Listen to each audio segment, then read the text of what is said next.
is the best of two worlds, flying and boating, with the added freedom of going anywhere there's water, from the backwoods of Arkansas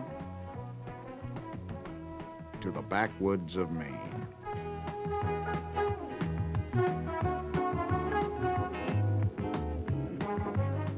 Flying over the popular lakes of Florida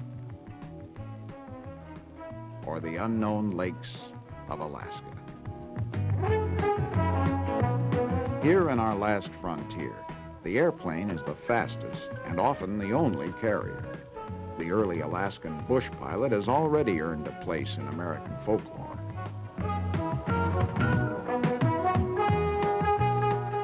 Today, near Anchorage, modern pilots still fly the bush, making up the largest float plane operation in the world at Lakes Hood and Spenard.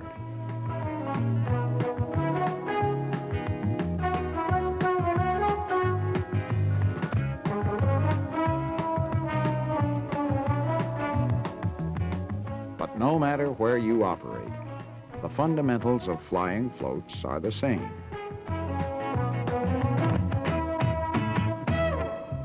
Out in the suburbs of Anchorage is Campbell Lake. Resident pilots have float planes right in their own front yard.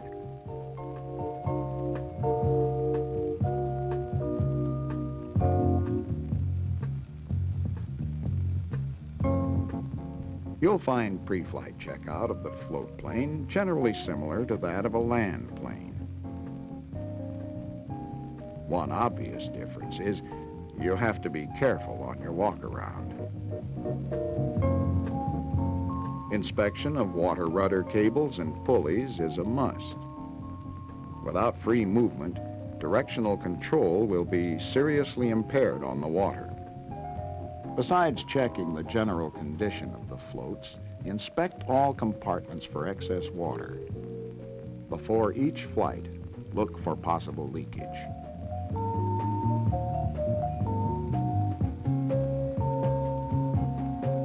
Knowing the prevailing wind and water condition is part of the pre-flight procedure. Before leaving the dock, you should evaluate conditions for taxiing and takeoff and plan a dock departure to avoid boats, other aircraft, or obstructions. Taxi a float plane very slowly or quite fast. A slow taxi does not create a bow spray which can damage the prop.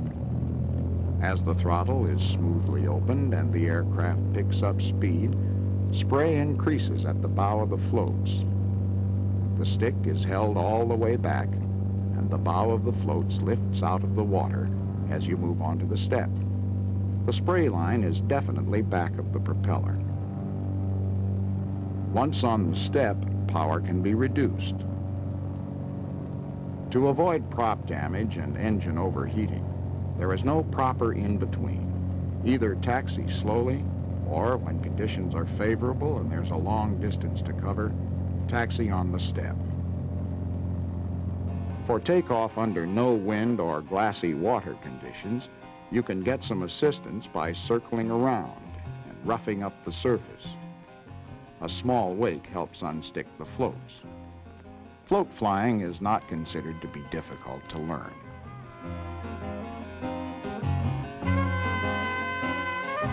Landings and takeoffs are comparatively simple in water areas that are generally large and traffic-free. However, keep an eagle eye out for unexpected traffic.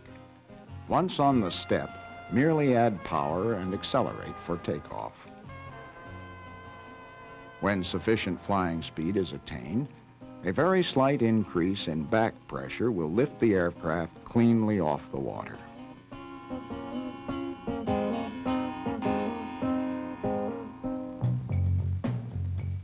The float plane is affected by wind and/or current. Power off, this aircraft is drifting backwards from the wind. With proper control application, it can be directed toward a desired point on the shore. In a strong wind, a power turn is used in turning from upwind to downwind, as centrifugal force helps to overcome the upsetting effects of the crosswind. Extreme elevator position can cause porpoising, either too far back or too far forward. If you're unable to correct a porpoising condition, close the throttle immediately and start your takeoff again. A premature liftoff or lowering the nose too soon after liftoff can result in flying back into the water.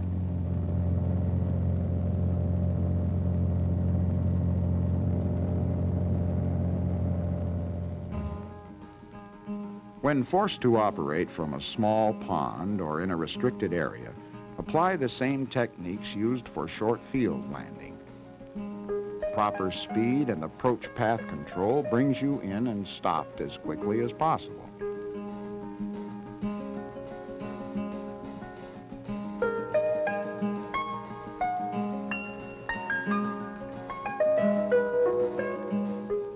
Sometimes it's easier to get into than out of a small lake. Within a confined area, a taxi turn helps accelerate to liftoff speed.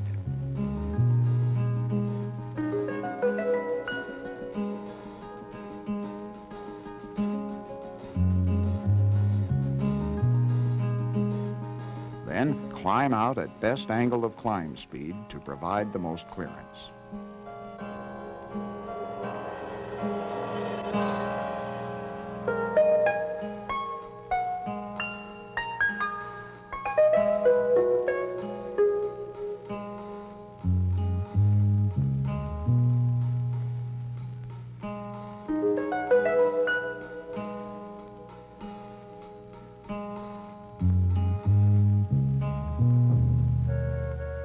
In flying floats, the single, most deceptive phenomenon is a flat, calm condition known as glassy water. It can be deadly. Calmness of the water tends to mislead you. The water's surface looks inviting and easy. However, it's difficult to judge when to flare or round out the aircraft. Sometimes you can't see the surface, even when you're on it.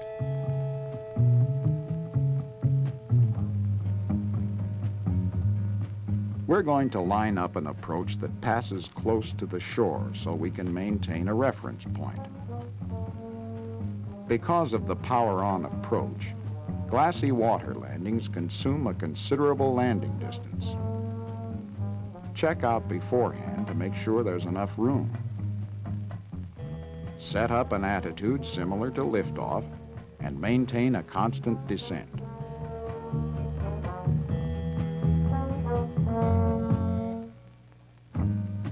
Remember, try to land as nearly as possible to the shoreline or next to a boat, anything that can be used as a reference.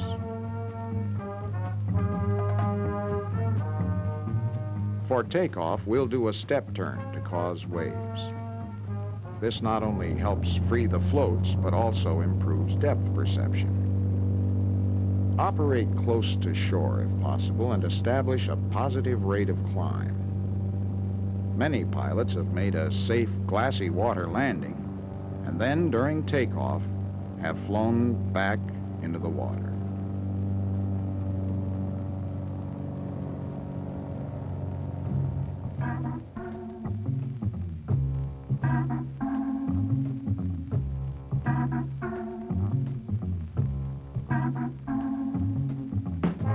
River landings have a different set of techniques and require good headwork. Winding channel, sandbars, floating logs make a river unsuitable. This river is a better choice. It's wide, deep, and seems to be free of obstacles.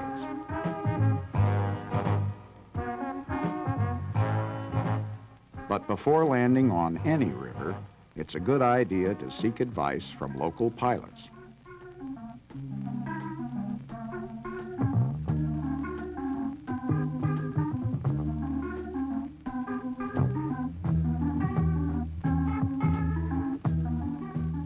current is fast, but there are areas of calm backwater. Since the current is fast on this river, it's advisable to step taxi to ensure directional control until out of the current.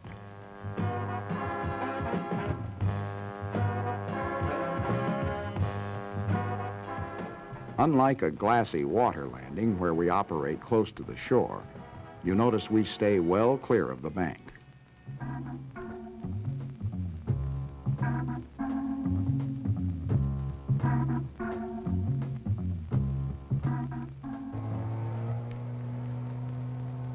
Wherever there are water sports, there are potential hazards. The last thing a fisherman has on his mind is to look out for airplanes, and he's liable to suddenly appear from any direction.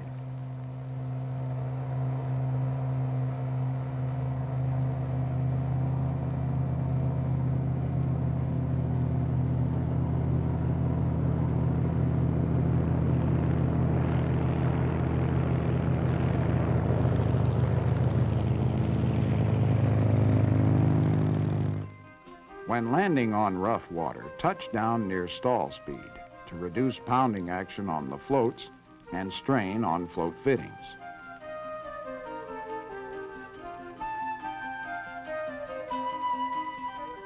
In working up to a low dock or float, approach slowly from alongside instead of directly toward it, and take into account effects of wind and current. Make sure the engine is stopped before coming alongside. Where no helper is available on shore, get out on the float and do the fending off job from there, by yourself. Be careful though. Believe it or not, too often someone in a hurry to get on the dock jumps from a float into a still turning propeller. A ramp approach is usually easier. About 20 feet out, RPM is increased, causing the bows of the float to be raised slightly. Thus, there is little shock to the aircraft due to the float angle and the cushioning effect of the bow waves. Whether in Alaska or Florida, the techniques of float flying are similar.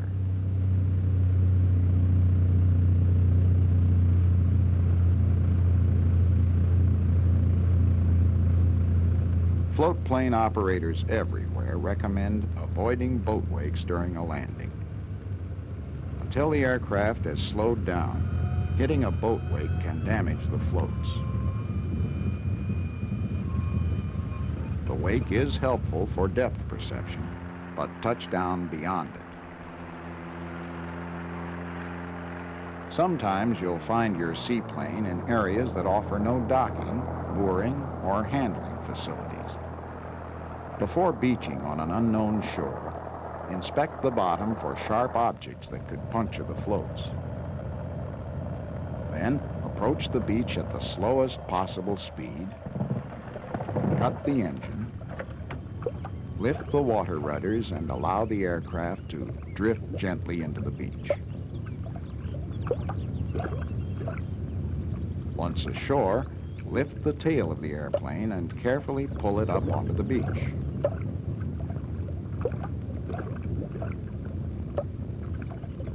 Then make sure the aircraft is secured against wind and wave action.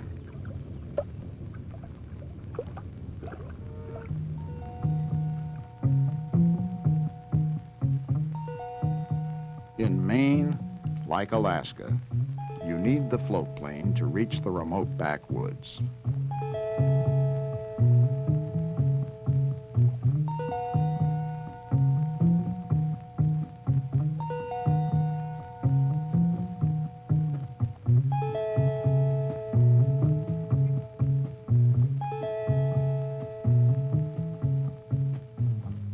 Where log rafts are moved on lakes, we can usually find stray floating logs. And whether floating or submerged, logs can cause severe damage to a float.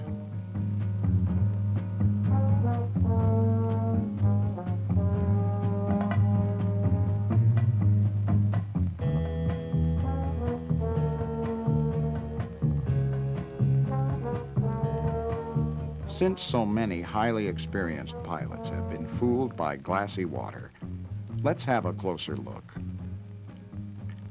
As you pass the shoreline, set up the aircraft with an attitude similar to liftoff, adjusting power as necessary to maintain airspeed about 10 miles above stall and a rate of descent of about 150 feet per minute. With a constant power setting and a constant attitude, the airspeed should remain fairly stable. Now, closely control the throttle so that a constant descent is maintained until the aircraft makes contact with the water.